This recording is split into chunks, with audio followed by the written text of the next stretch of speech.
What's good, YouTube? Andre here with the DM Network, y'all. Today I wanted to talk about something that's kind of in every game and something that's died down in conversation as of late, but still could make an impact on the game, and that is microtransactions. However, before we get into that video, y'all, if you're new to the channel, hit the subscribe button. Go ahead, click it now. Oh, wait. It's completely free, doesn't cost you anything at all. And it helps us to continue doing what we enjoy doing and making content. Okay, so microtransactions. Sorry, wrong slide. Make mistakes, I'm human. Don't judge me. Anyway, microtransactions, y'all, is something that is used to be a pretty bad thing. I haven't seen it so much lately in Dragon Ball games.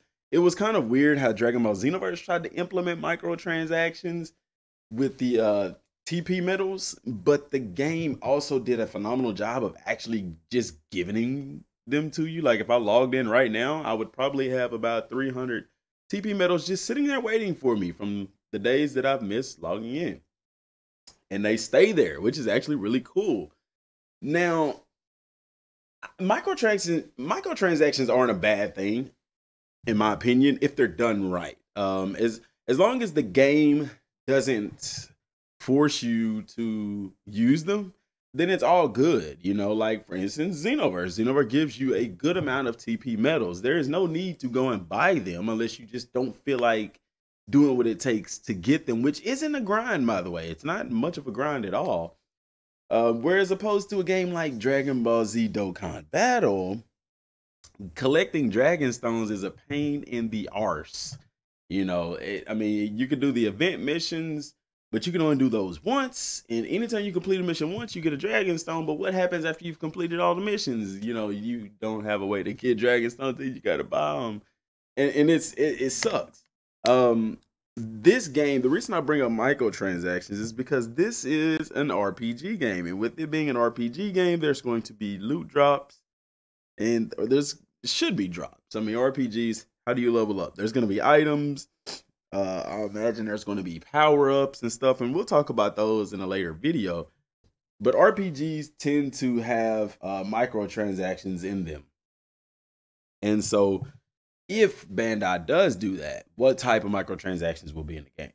Looking at the Ninja Storm series, I don't recall, like the only microtransactions that I recall is like you would have more character stories. Like you could play through the game as this character or play through this character's story or something to that effect. And that makes a lot of people excited for this game because if it is true that we play as Goku through this story, I don't think anybody would mind paying money to be able to play through Vegeta's story and Piccolo's story and Gohan's story and things of that nature. Also, if there are microtransactions, would they be limited to cosmetic items only? You know, here's the thing about this. If it's a single player based game, then microtransactions will be a lot different than if it's a multiplayer game. Because if it's a single player game, then you could put microtransactions in the game that will advance your gameplay. Like Assassin's Creed, you can buy the certain items that will give you more strength, certain items that will give you experience boost and money boost and weapons that are really awesome, as opposed to a multiplayer game. That microtransaction would later become known to as a play to win microtransaction. You're going to have people complaining because they can't afford to buy it and people are buying it and they're dominating them and things of that nature. So, or you could have the hybrid where as far as story mode goes, you can use them all you want to, but there's no microtransactions for the multiplayer element. It all is contingent upon how this game is structured, and we don't know. March 15th is right around the corner, y'all. Why do you say March 15th, DM Gaming? Because that's when One Piece World Seeker comes out. As well as the Division 2, by the way. I looked at One Piece, and I'm going to be honest, y'all. I'm going to have to get that. I've watched a couple of episodes of One Piece. From what I've heard, if you watched every episode of One Piece from start to finish for 24 hours straight, it would take you 3 whole weeks to watch every single episode. So I think that's an anime that I'm finna start watching because that's a lot of content there. So I'll probably be getting One Piece on the 15th, and I may stream that if I can. Y'all, it's really tough with my work schedule right now. That's why I'm really trying to make this another job for me. I love doing this, and I mean, let's be real, YouTube, you can get paid for it. So subscribe, y'all. It will really, really help me out a lot. But if I do stream, it'll be on Twitch because I do need to get that going. Need to get the Twitch going. But I digress, y'all.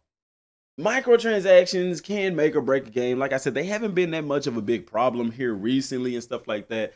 But like I said, they can be good also, because there are times when I don't really feel like doing a mission again to get a certain item that I can just go and buy it or something to that effect.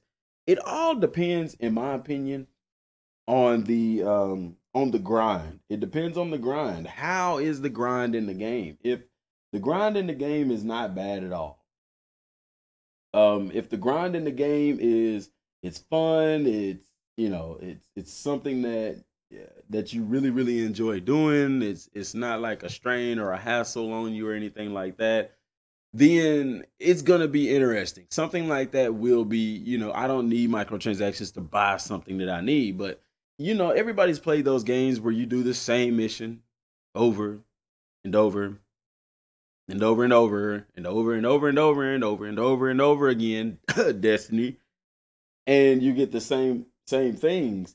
It would be really cool to have microtransactions in a situation like that, so you don't have to grind for something over and over and over again.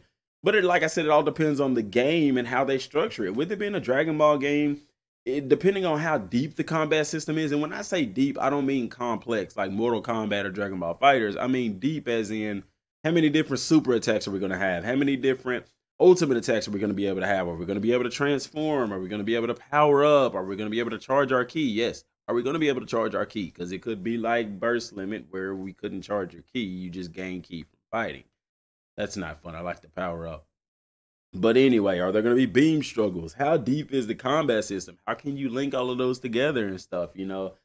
Things like that is going to affect how fun it is to play through certain missions, because, hey, maybe this time I want to just blast them away with an ultimate attack. Or, hey, maybe this time I want to play around with him and let him think he's stronger than me. I'm dodging the punches and stuff like that. He can't touch me. He's getting frustrated. Then I, boom, bust him through a mountain, and end him or something. Just stuff like that. How deep is the combat going to be?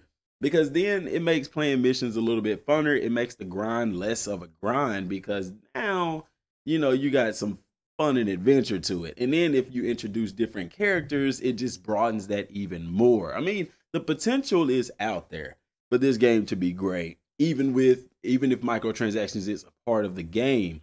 But like I said, with Bandai Namco and with CyberConnect 2, I don't see microtransactions being in the game as far as loot and things like that. I just see, if there are microtransactions, could be just cosmetic, or it could be something along the lines of like other characters' viewpoints of the story or something to that effect. Because Bandai and CC2 are Japanese-based companies, and they do a good job of giving you what you pay for. It's a lot of these American companies like EA Sports, Electronic Arts, Activision, that does a lot of the greedy microtransaction things. Plus, that phase has kind of passed. They tried it, it worked for a little bit, then people are like, hey, this is not gonna work. It's not gonna fly. And so they've kind of cut that out. But I will be interested to see if they do have any microtransactions in the game or any DLC. What will it be? Let me know down in the comment section what y'all think, man. What do you think? Would you like microtransactions in the game, or would you not? Or does it just depend on how it's structured? That's all I got for right now, y'all. Till next time, thanks for watching. Peace.